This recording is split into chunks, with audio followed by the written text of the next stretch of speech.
Merci bien, messieurs les journalistes. Certes, il est vrai que au sein de notre fédération IDPS Bujumaï, il y a un peu de tension.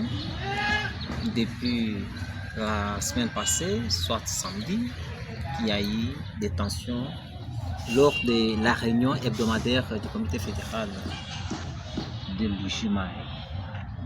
Lorsque vous cherchez à savoir notre lecture ou notre analyse par rapport à la tension qui se vit actuellement au sein de la fédération, laissez-moi vous dire, monsieur le journaliste, qu'il y a un problème. D'abord, je suis d'accord avec nos amis sur le fait qu'ils exercent leur liberté et droits fondamentaux de proclamer ce qu'ils pensent être, c'est-à-dire nos amis désavouent ou retirent leur confiance dans le chef des membres du présidium. Mais là où je ne suis pas d'accord avec eux, ce qu'ils exercent, je dire, c'est une liberté d'expression, c'est une liberté de penser. Mais de quelle manière on doit devoir mettre cette liberté-là de penser en action? C'est là où les bas blessent, monsieur le journaliste. Là où je ne suis pas d'accord avec nos amis, lorsqu'ils sont arrivés au point même de démettre, parce que ce qui s'est passé, c'est une démission, on dirait.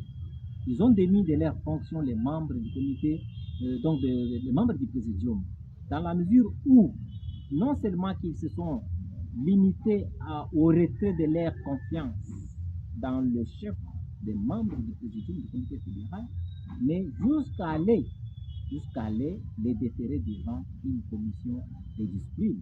C'est là que je ne suis pas d'accord. Pourquoi je dis que je ne suis pas d'accord? Parce que la commission de discipline, ce n'est pas un organe du parti. C'est une commission ad hoc que l'on met en place lorsqu'il y a un besoin. Mais qui alors qui a qualité de mettre cette commission-là à musique? Ce n'est pas les membres tirés d'une manière quelconque. C'est lorsqu'il y a un problème et qu'on convoque régulièrement la plénière. Et pendant la plénière, et les présidiums et les cadres fédéraux, tous ensemble, ont choisi parmi nous là les membres qui doivent former la commission de discipline. Mais dans les cas d'espèce, quand est-ce qu'on a mis en place cette commission de discipline devant laquelle vont devoir comparaître les membres du comité présidium, donc irrégulièrement déférés devant cette commission? Et ça, c'est d'une part. D'autre part, lorsque nous retirons notre confiance dans le chef d'urgence, c'est les règles générales de l'administration générale qui doivent être appliquées, c'est-à-dire lorsque les gouverneurs estiment que les gouvernants dérogent ou dérapent à leur mission, il leur revient de bon droit aux dirigeants ou aux gouverneurs de pouvoir retirer leur confiance. Mais lorsque vous retirez votre confiance, il ne vous revient pas à vous de décider le sort. Il faut maintenant se référer à la hiérarchie du parti pour que la hiérarchie intervienne.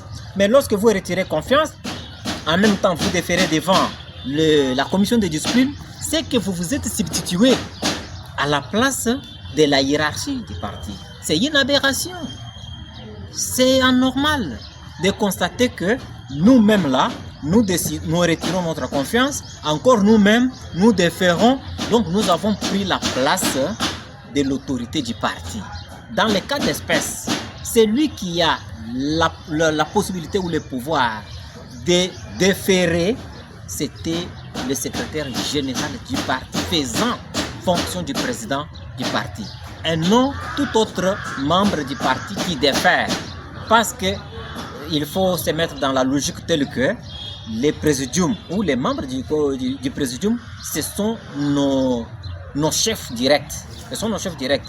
Dans quelle administration vous pouvez voir un administré qui défère son chef devant la commission de discipline? Mais par contre, il est reconnu seulement aux administrés le pouvoir de retirer leur confiance dans le chef des dirigeants. Il est reconnu aux administrés la possibilité de désavouer, procéder par un désaveu.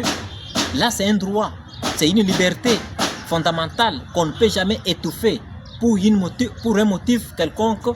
Vous pouvez, mais dire que nous avons déféré, vous-même là, vous retirez la confiance et vous déférez, c'est là où les... Non, nous, ce qui nous intéresse à l'heure actuelle, ce n'est pas les motifs ou les griefs ce sont des mobiles qui restent par contre inopérants jusqu'ici. Nous, ce qui nous intéresse, c'est qui a qualité de convoquer une plénière, qui a qualité de démettre l'autre, qui a qualité de déférer et de quelle manière on peut constituer une commission de discipline. Je l'ai dit et je répète que la commission de discipline n'est pas un organe permanent du parti au sein de l'IDPS. Lorsque vous lisez le statut du parti, le règlement intérieur, nulle part, il est effectivement prévu une commission de discipline. Je pense à l'article 65 du statut. Mais il y a une modalité à suivre, une procédure à suivre pour arriver à mettre en place, n'est-ce pas, une commission de discipline.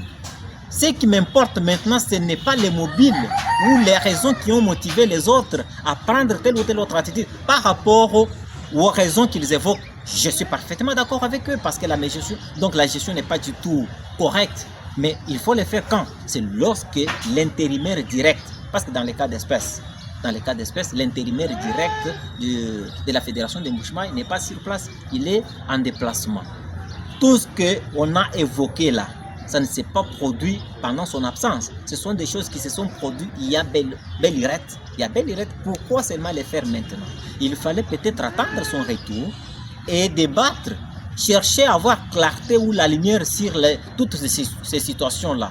Lorsqu'on trouve qu'il y a quelque chose de louche, là directement, on exploite. Direct, quand je parle du président intérimaire direct, je pense directement à Oferous Tchani, qui est effectivement intérimaire direct de son Excellence, Monsieur le Gouverneur Jean-Paul Bobo Kapo, qui était le président fédéral de l'époque. Depuis qu'il est appelé à exercer de nouvelles fonctions en tant que gouverneur de province, donc l'intérim était assuré par Oferous Tchani, qui n'est pas sur place lorsque on a pris cette décision par les collègues fédéraux. Maintenant, comme conseil, moi je dirais ceci: partageant les mêmes sentiments, les mêmes soucis avec ces membres-là, les différents collègues par rapport à la gestion de la fédération, j'aurais bien voulu qu'ils prennent leur patience, c'est-à-dire nous devons traiter la chose à l'interne avec les présidents intérimaires qui y a un déplacement. Si on ne trouve pas la clarté sur tous les griefs, on verra dans quelle mesure ils seraient aussi impliqués ou tous les membres du présidium seront impliqués. Et dans ces cas-là, nous allons devoir retirer notre confiance dans ces dirigeants-là ou dans ces membres, dans les chefs, les membres du présidium et déférer la situation à la hiérarchie du parti, donc au secrétariat général, quitte à lui de prendre maintenant des mesures urgentes qui s'imposent pour que la Fédération des Mbuji-Mayi poursuive ses activités. À l'heure qu'il est, dire que on a pris telle activité, on a confié à tel organe ou tel département du comité fédéral, c'est hors les statuts du parti, même en dehors du règlement intérieur du parti.